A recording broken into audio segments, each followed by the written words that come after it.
Have you ever stood at the edge of someone else's happiness, knowing your next words could shatter it forever? That was me, Daniel, on the day of my sister-in-law's wedding, clutching a secret heavier than the bouquet in her hands. The air was thick with the scent of roses and anticipation, the kind that weddings weave so effortlessly. Guests in their finest suits and dresses milled about, their laughter rising like champagne bubbles. But I wasn't here to celebrate. I was here to confront a ghost from my pasta man who stood at the altar, smiling, as if he hadn't torn my life apart years ago. The venue was a vision of elegance, with chandeliers casting golden light across the ballroom. My sister-in-law, Emily, glowed in her white gown, her smile radiant as she prepared to marry Nathan, her fiancé. I watched her from the back of the room, my heart pounding. Emily was more than family. She was my confidant, the one who held me together when my world crumbled. She deserved this day, this joy. But Nathan? He didn't deserve her. Not after what he'd done. 5 years ago, I was a different man, hopeful, driven, with a promising career as a journalist. I was on the cusp of exposing a corporate scandal, one that would have made my name. My best friend, Marcus, was my partner in that mission.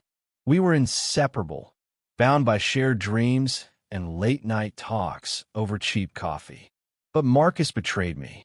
He sold our evidence to the very company we were investigating, framing me as the leak. My career tanked, my reputation shattered, and Marcus vanished without a word. I lost everything: my job, my trust, my future. For years, I rebuilt myself, piece by painful piece, until Emily's engagement announcement brought me face to face with a name I thought I'd buried: Nathan. Her Nathan was my Marcus. I hadn't told Emily yet. How could I? She was so in love, her eyes sparkling whenever she spoke of him. But as I stood there, watching Nathan adjust his tie at the altar, I knew I couldn't stay silent. My palms sweated as I moved through the crowd, my steps heavy with purpose. The music swelled, signaling the ceremony's start, but I couldn't wait. I reached the front, my voice cutting through the murmurs like a blade. "Don't you remember me?"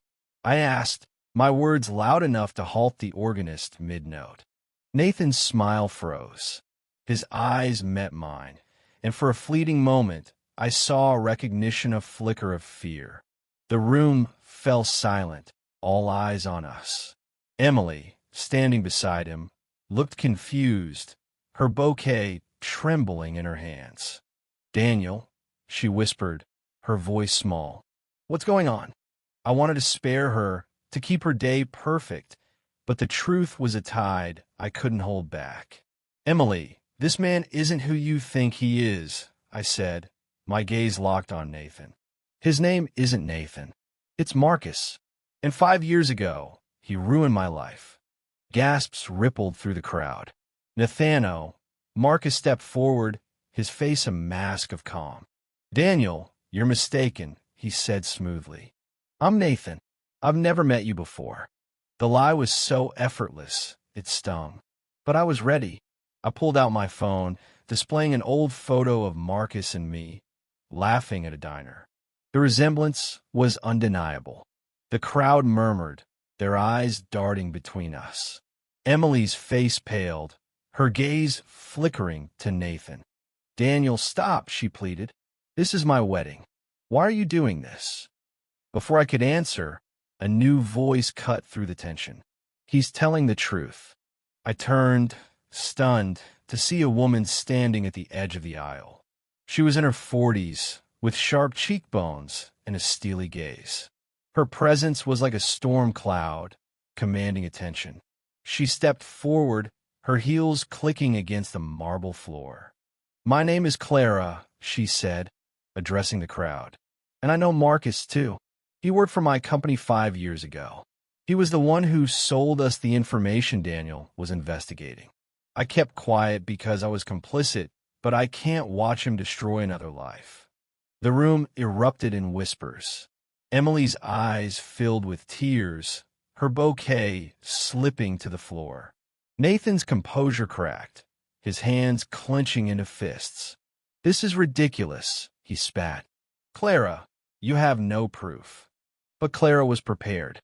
She held up a USB drive. "I kept records," she said. "Emails, payments, everything. It's all here. You can't lie your way out of this, Marcus." The weight of her words hit me like a wave. I hadn't expected an ally, let alone one with evidence.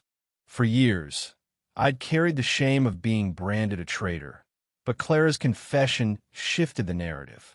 She wasn't just exposing Marcus, she was redeeming me. Emily turned to Nathan, her voice trembling. "Is this true? Are you Marcus?"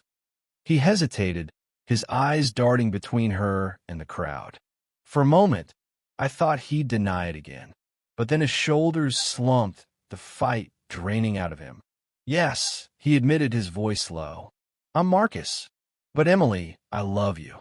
I changed. I'm not that man anymore." The words hung in the air, fragile and unconvincing. Emily shook her head, tears streaming down her face. "You lied to me," she said. "You built our life on a lie."